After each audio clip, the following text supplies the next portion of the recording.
تھی. آپ کے کیس کی کیا تفصیلات ہیں سر؟ جی میرے کیس کی فائنل سماعت ہو چکی ہے اور میرے کیس میں ججمنٹ ریزرو ہے. آخری جو سماعت تھی وہ 23 جنوری 2024 کو ہوئی تھی اور اس وقت جو 5 رکنی بینچ تھا headed by honourable chief justice صاحب، انہوں نے وکلاء سے کہا تھا کہ 3 ہفتے کے اندر انہوں نے 3 کویشچن فارمولیٹ کیے تھے کہ ان کا ہمیں تحریری طور پر جواب دے دیں. وہ جواب جمع ہو چکے ہیں تمام وکلاء کی طرف سے.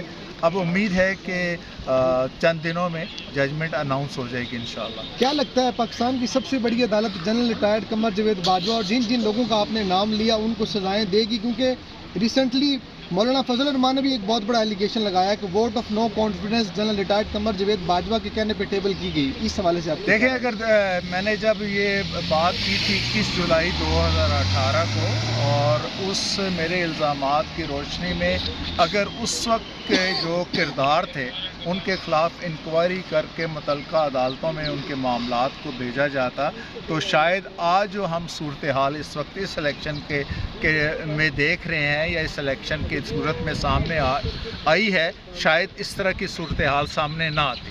سر ایک سرخی تھی ایک بین الاقوامی اخبار میں لگی، کوٹس آر بچز آف ریچز، اس سے آپ کس حد تک اتفاق کرتے؟ سے بالکل نہیں اتفاق کرتا. This is an effort to malign the judiciary which is absolutely incorrect. حالیہ الیکشن، آخری سوال، حالیہ الیکشنز کے حوالے سے آپ ماہر قانون دان ہونے کی حیثیت سے کیا کہیں گے؟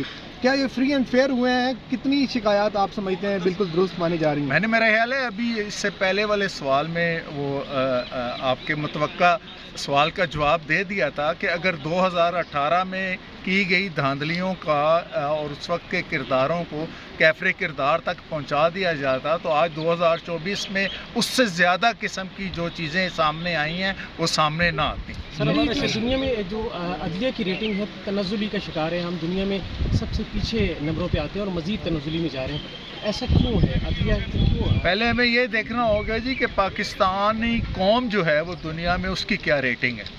ظاہر ہے اگر ہماری قوم کی ریٹنگ جو ہے وہ بالکل باٹم میں ہے تو ہمارے اداروں کی بھی ریٹنگ بھی پھر اسی طرح ہوگی. اور ظاہر ہے جو ریٹنگ کرنے والے ہیں ان کے اپنے جو ہے بدنیتی بھی ہوتی ہے، ویسٹڈ انٹرسٹ بھی ہوتے ہیں. اچھا، اس وقت آپ نے ایک جو تقریر کی اس کی بینیفیشری اس دور میں نون لیگ تھی، تو پھر آپ کو انہوں نے کوئی سپورٹ کیا، کوئی ساتھ دیا ہے ابھی بعد میں جب آپ پہ ریفرنس ہوا، سارے معاملات ہوئے؟ دیکھیں جی، میرے پیش نظر تو اس وقت کوئی یہ بات نہیں تھی کہ بینیفیشری کون ہے. میں نے ایک اصولی بات کی تھی، جو میرے ادارے میں چیزیں چل رہی تھیں میں نے اس کی بات کی تھی. میں یہ پوری نیک نیتی سے چاہتا تھا کہ جو اعلیٰ عدلیہ ہے اس میں معاملات میں مداخلت نہ کی جائے ایجنسیز کی طرف سے.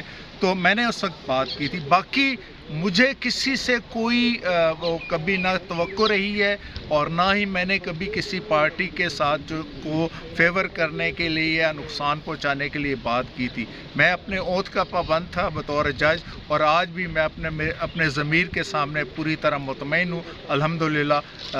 میں آج بھی یہ بات آپ کے سامنے اسی لیے بھی کہی ہے کہ اگر 2018 والی کرداروں کو کیفر کردار تک پہنچا دیا جاتا تو آج جو 2024 میں جو کچھ ہم نے دیکھ رہے ہیں یہ کچھ نہ ہوتا. سر بطور جج آپ کیا سمجھتے ہیں کہ پہلے الزامات لگتے تھے، اب لیاقت علی چٹھا بطور گواہ سامنے آئے ہیں اور انہوں نے جو انکشافات کیے ہیں سر وہ آپ کے نوٹس میں ہیں. سر ان کے انکشافات کے بعد آپ کو کیا لگتا ہے کہ انتخابات کی کریڈیبلٹی کہاں تک ہوئی اور اس بیان کی کیا اہمیت کیا ہے؟ دیکھیں، اگر تو لیاقت علی چٹھا صاحب جو کمشنر راولپنڈی تھے ان کو الیکشن کمیشن کی طرف سے کوئی ذمہ داری سونپی گئی الیکشن ایکٹ کے تحت یا الیکشن رولز کے تحت، اور پھر اگر جو کچھ انہوں نے ڈائیولج کیا اس کی کوئی امپورٹنس ہے. لیکن اگر ان کے پاس الیکشن کے حوالے سے کوئی ڈیوٹی نہیں تھی تو پھر تو ان کی اس کے اس بیان کی کوئی حیثیت نہیں. ٹھیک، تھینک یو سر آپ کا